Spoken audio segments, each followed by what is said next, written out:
Entonces ahora en el día de hoy vamos a enseñar lo que es la inspección o examen físico, mejor dicho, del aparato respiratorio. Entonces vamos a ver lo que es inspección, palpación, percusión y auscultación, que como la mayoría de órganos, de sistemas, perdón, a excepción del abdomen, sabemos que ese es el orden que dicta. Entonces vamos a ver paso a paso qué es lo que debemos hacer para hacer una, una revisión holística y más que todo integral de todo lo que es el aparato respiratorio.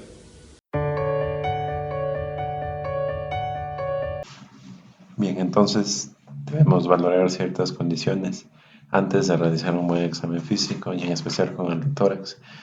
Debemos primero tener un buen consultorio o un buen lugar para hacerlo donde exista una temperatura adecuada, porque eso nos puede dar quizás falsos positivos o alteraciones, mejor dicho, en la temperatura, taquimia y cosas por el estilo. Igualmente para el ruido y para poder escuchar adecuadamente los ruidos normales. Es necesario tener tanto un ambiente en temperatura como en ruido adecuados. De igual forma debemos tener o hacerlo de forma sistemática y siempre pidiéndole permiso al paciente por todo lo que se le pida y dándole instrucciones previas. Igualmente, la manera óptima de realizar el examen físico es, como se ve en la foto, con el paciente con el torso desnudo y si es mujer, pues con su sostén para cubrir sus mamas. Y allí se procede a realizarlo. Y de igual forma siempre debemos comparar los hallazgos tanto de un hemitórax como del otro hemitórax para ver y corroborar nuestros hallazgos. De la misma manera, para los instrumentos que vamos a utilizar son básicamente nuestro fonendoscopio o estetoscopio y nuestra capacidad, nuestra habilidad para hacer el examen físico. No hay que olvidar que antes de hacerlo debemos frotar siempre tanto nuestras manos como nuestro fonendoscopio para poder tener un adecuado contacto con el paciente y evitar que nuestras manos estén no adecuadas con la temperatura de ellos.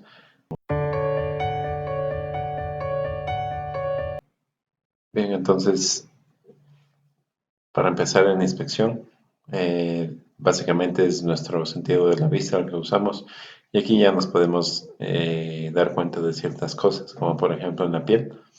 Podemos ver que esté una piel íntegra, sin edema, con una adecuada perfusión. Esto se puede ver no solo en la cavidad torácica, sino también en los dedos, si existiera cuadros de cianosis que nos podrían indicar alguna patología cardiopulmonar. Y en la piel es básicamente si es que no existen, por ejemplo, irritación, petequias, cosas que pueden orientarnos hacia una alteración. En cuanto a la forma, pues aquí podemos ver si es que existe un adecuado diámetro. Como se sabe, el diámetro es el antero, el transversal es mayor al anteroposterior, en más o menos la mitad, o sea, el doble, mejor dicho. Y de igual forma en la simetría, si es que no existen escoliosis, cifoescoliosis, donde igualmente debemos valorar tanto en una posición anterior como en una lateral. Otra cosa, un aspecto muy importante es, además de ver estas dos características, los movimientos respiratorios y, mejor dicho, el patrón respiratorio, que generalmente depende de los sexos. Pero, por ejemplo, podemos tener lo que es bradimnia, taquipnia, podemos darnos también cuenta de los patrones, sean el de Bayat o el de Cheyne-Stokes, y de igual forma podemos visualizar si existe uso de la, de la musculatura accesoria, lo que nos puede ya denotar que existe algún compromiso, sea a nivel alveolar, por un patrón obstructivo o cosas por el estilo. También igual debemos examinar las glándulas mamarias, tanto en hombre como en mujer. Si es que no existieran glándulas supramamarias, nevus, ciertas cosas que pueden también estar presentes, de igual forma fístulas, o de igual forma cicatrices, o alguna herida anterior que pueda estar presente en la cavidad torácica. Otra situación que es importante es ver en la forma lo que es el pectum excavatum o el pectum carinatum o el tórax endonel, que nos pueden denotar alguna patología, sea las dos primeras de origen generalmente desde la infancia o un tórax endonel, las características de las personas con enfermedad pulmonar obstructiva crónica, en especial los enfisematosos.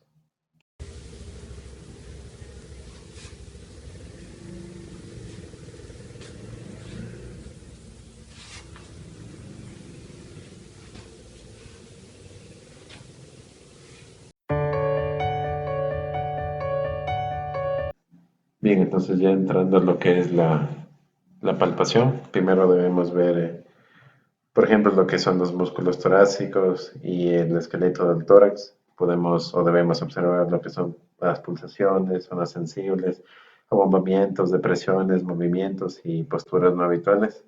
Y de igual forma, tanto en la palpación, como ya previamente lo pudimos saber en la inspección, debemos valorar la simetría bilateral y que exista una cierta elasticidad de la caja torácica, aunque se sabe que el esternón y el apéndice cifoides deben estar prácticamente inflexibles, la columna vertebral torácica totalmente rígida.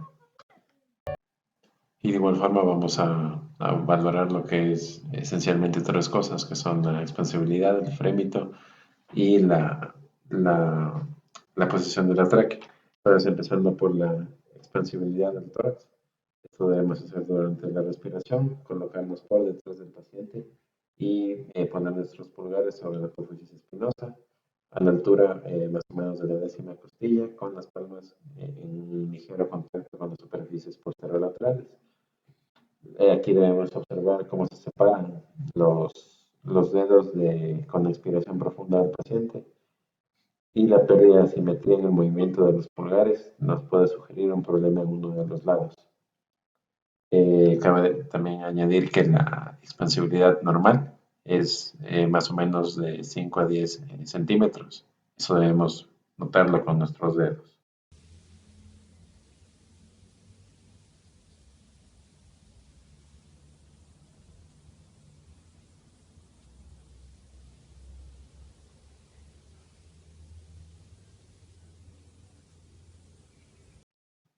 De igual forma, el frémito, básicamente aquí debemos detectar lo que, para empezar, el frémito es la vibración palpable de la pared torácica como consecuencia del habla o la emisión de otros sonidos.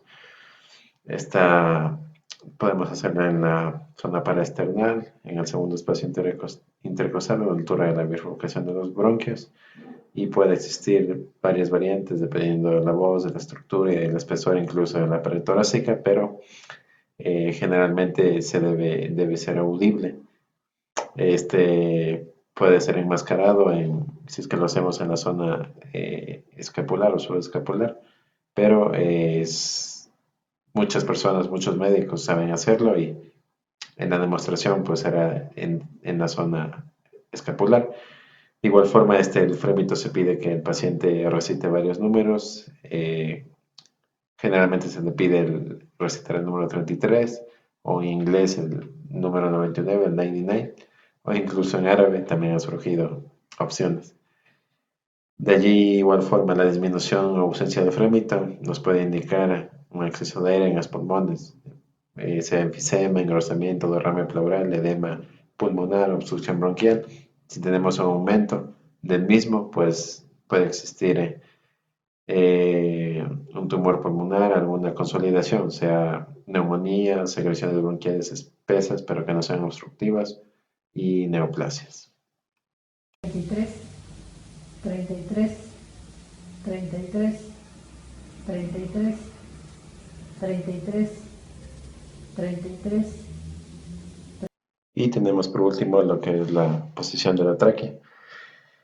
Aquí debemos colocar nuestro dedo índice en la escotadura supraesternal y moverlo suavemente de lado a lado a lo largo de los bordes superiores de las clavículas y del espacio que queda por encima de los bordes internos de los esternocleidomastoideos. Entonces, de igual forma, estos deben ser iguales, estos espacios deben ser iguales, lo que va a indicar la simetría de la tráquea, que debe estar justo en la línea media. Una desviación puede sugerirnos problemas de tórax, tales como atelectasias, o de los pulmones como atelectasias, aumento del tamaño de las tiroides, o incluso derrames pleurales. Igual hay que mencionar que una desviación que sea palpable en la línea media de la tráquea, que puede o se denomina estirón.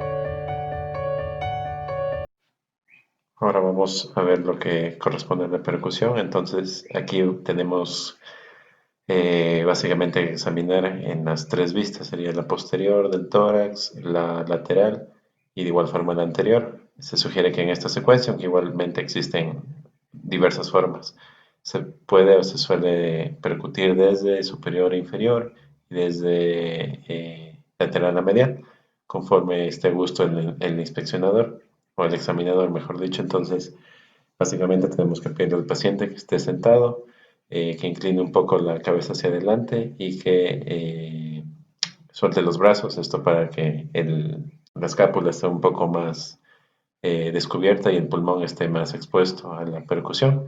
Entonces allí utilizamos nuestro dedo, nuestras técnicas para la percusión con nuestro plexímetro y nuestro dedo dominante para realizarlo, y de igual forma nos podemos guiar por las zonas. Se dice que más o menos en intervalos de 4 o 5 centímetros sobre los espacios intercostales se debe realizarlo, y igualmente se debe comparar los hallazgos de un hemitórax con de otro hemitórax, siempre contemplando que el hemitórax derecho es un poco más grande que el izquierdo por el hecho de la presencia del hígado en aquel hemitórax. Y de allí, pues, cuando lo hacemos en posición lateral, debemos pedir al paciente que suba las manos, que eleve sobre la cabeza para poder tener mejor facilidad. Y de igual forma en la zona anterior, vamos de manera descendente, de superior a inferior, desde el segundo espacio intercostal. Y de igual forma podemos percutir lo que es el corazón, y debemos, algo importante es saber la característica del sonido normal del pulmón, que es resonante o timpánico, y hay que compararlo con la matitez, que suele estar presente tanto en el hígado como en el corazón, y también las zonas planas, que serían el hueso y las articulaciones y los huesos planos que están en esta parte de la anatomía humana.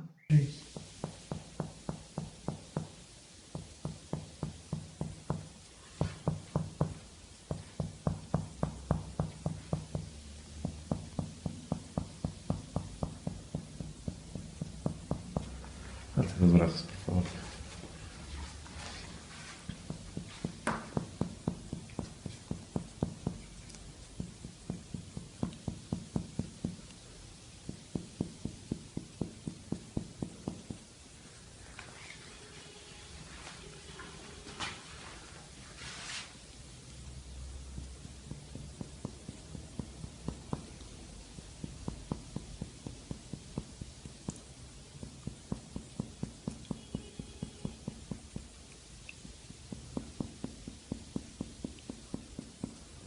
Bájenlas, por favor.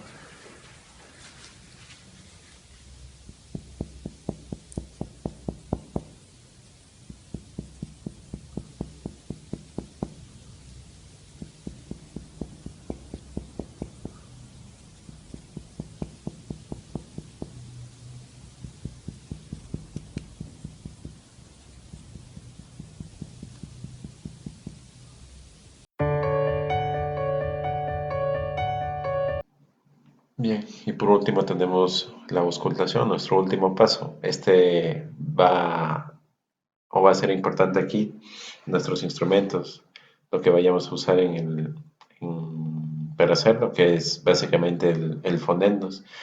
Lo importante del fonendos es que debemos conocer que el diafragma es mucho mejor que la membrana para auscultarlo, ya que transmite mejor los sonidos de alto tono y nos permite escuchar una zona más amplia de los sonidos. Esto tiene que tener contacto directo con la piel y respecto al paciente debemos, bueno, ya previamente haberlo manejado adecuado a la misma temperatura del paciente el fonendos, pedirle al paciente que se siente como si fuera a percutirle, es casi la misma posición. Y de igual forma debemos pedirle, o mejor dicho, comparar nuestros hallazgos en cada hemitórax y cuando lo hacemos en la parte lateral, pedirle que alce las manos de igual forma. Otra cosa importante saber es que debemos hacerle tanto la inspiración como la expiración para poder escuchar los ruidos añadidos que puedan ser patológicos, recordando que los ruidos normales que debemos auscultar en las vías respiratorias son básicamente tres: el soplo laringotraqueal o traqueal, el murmullo broncovesicular y el murmullo vesicular. Estos son básicamente los tres que debemos hacerlos. En el video se verá cómo o en qué posición se los ausculta, pero es básicamente los bronquios de alto calibre o los bronquios principales, siendo la bronco, esta la bronco, la bronquial, la broncovesicular, perdón, el murmullo vesicular es básicamente en los lóbulos pequeños y el soplo laringotraqueal es, como dice su nombre, en la zona de la tráquea, en la bifurcación, en la carina. De igual forma debemos conocer algunos ruidos añadidos que son todos patológicos, que pueden ser, aquí podemos ver la clasificación, y pueden darnos varias pistas de que existan procesos antiinfecciosos, de masas tumorales, de procesos restrictivos, obstructivos, y nos pueden ya guiar junto con todo lo que hayamos hecho antes hacia la etiología de algún proceso o un posible proceso patológico. Además tenemos la resonancia vocal, que esta básicamente es o va a ser nos va a reflejar cuando la voz vibra y se va a transmitir a través de los campos pulmonales. Estos pueden ser evaluados con cierta facilidad, entonces pedimos al paciente que mientras le estamos auscultando recite números, nombres o palabras. Estos suelen ser amortiguados, estos sonidos amortiguados son indistinguibles y se suelen escuchar mejor en sentido medial. Entonces podemos encontrar alteraciones, por ejemplo, si existe, o deben ser claros, pero si existiera una mayor claridad y aumento de la gravedad, se conoce como broncofonía. Pero si es que la tuviéramos en exceso o en extrema, la presencia de la broncofonía, va a existir lo que se dice una consolidación pulmonar. Incluso un susurro se puede oír claramente, que es la pectoriloquia de susurro, y de igual forma podemos escuchar la egofonía, que es básicamente el aumento de la intensidad de la voz hablada y que va a ser de calidad nasal. De igual forma, en la disminución de esta resonancia vocal, podemos encontrar en cualquier tipo de bloqueo en el árbol respiratorio, como puede ser el enfisema. Respire, por favor.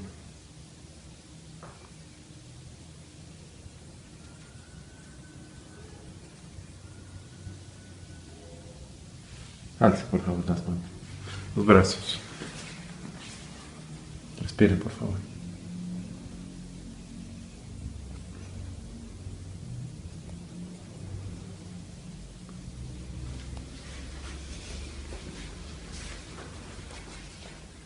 Ahora sí, bájenlos, por favor. Y respire.